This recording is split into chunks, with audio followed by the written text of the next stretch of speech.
research and product development, quality control, food preservation and storage, food packaging, fortification, agro-stable foods, and also on food safety management systems. Our focus is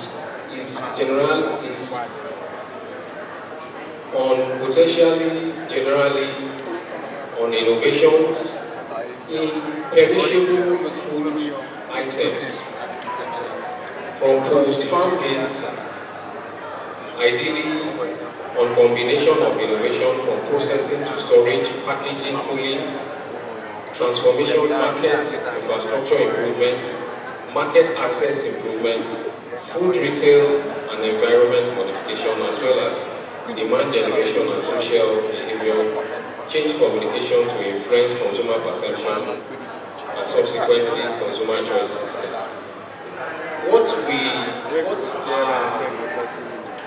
Our experience over the years is that the lack of technical know-how among the entrepreneurs working, in the food systems, in the SMEs value chain,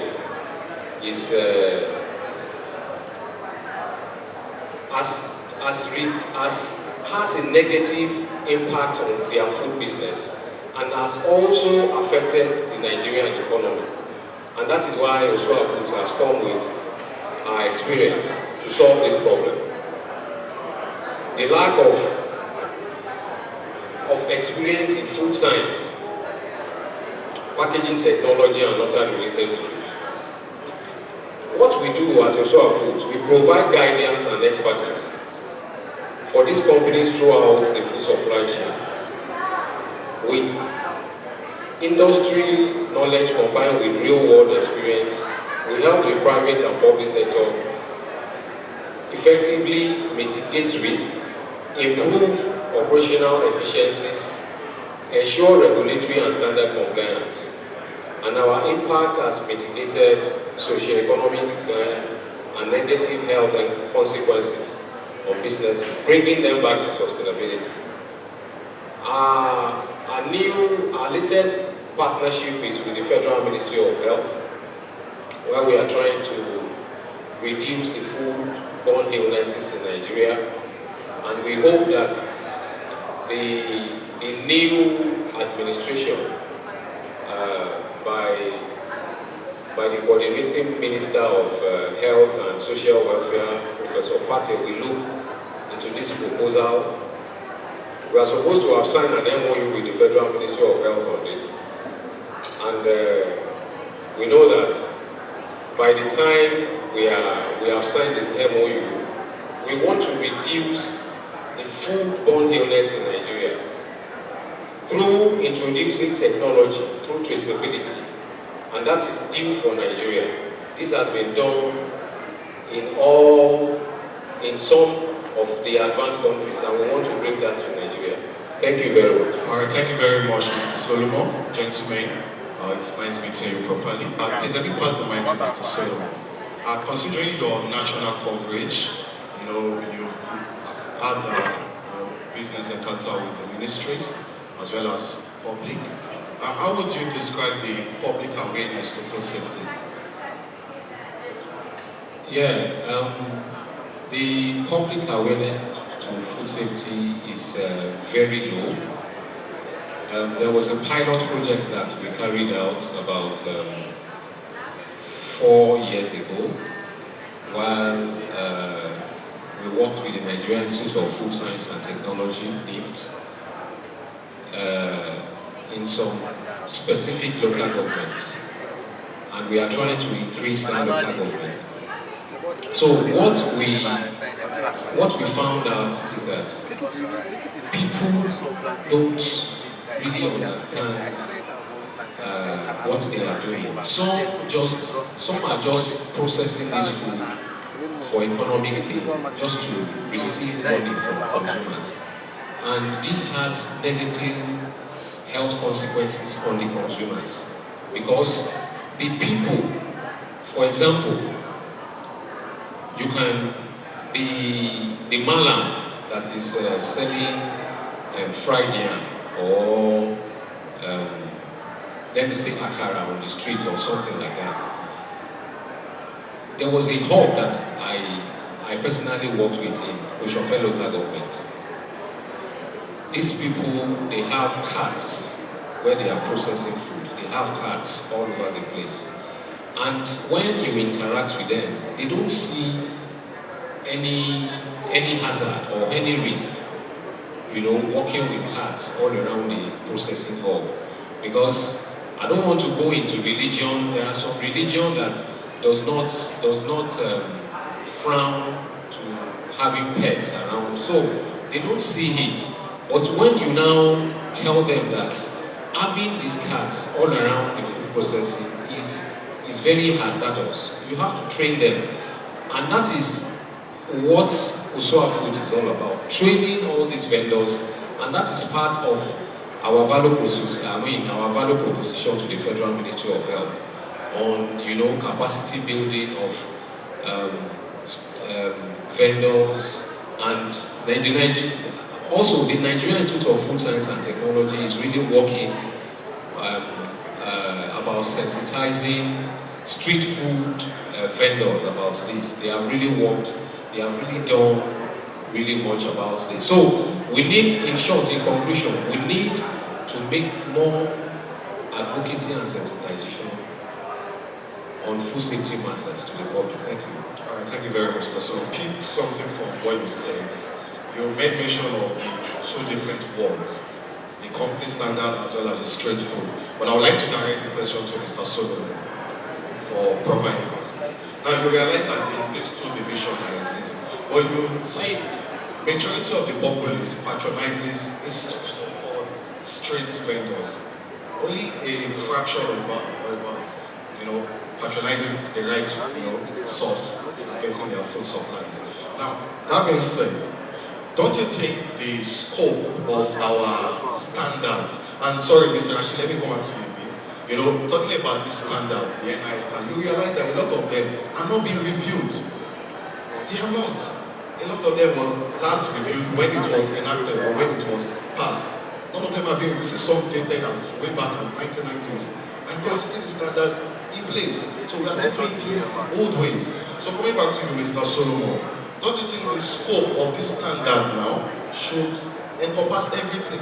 Because food safety, like you said, it's not just about testing, it's about ensuring that every process steps, whether storage, whether processing, whether delivering, until it is being consumed, will not cause harm to the consumer. So don't you think all this scope should be expanded to cover, because in advanced countries, permit me to use the word, their food safety standard covers everything, down to street vendors, down to restaurants and all that. Don't you think this standard should be expanded?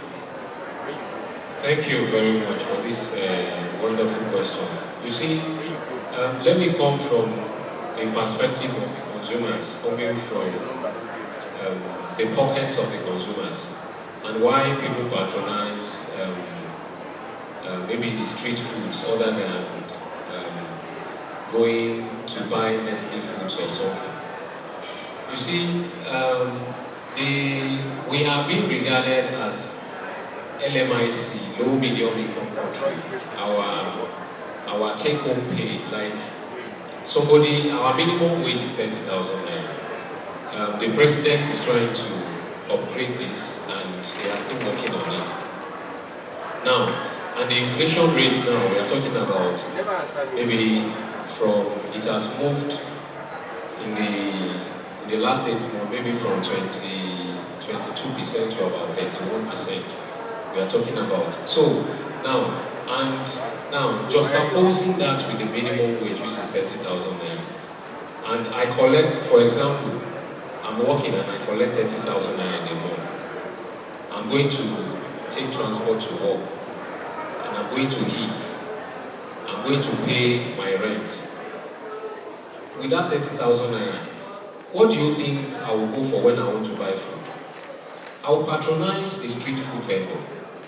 So that, because my mate is not going to buy maybe buying milk from Nestle, or maybe from Friesland, or maybe from TGL or something. So I'll patronize. So we are now talking about the income per individual. So that is that.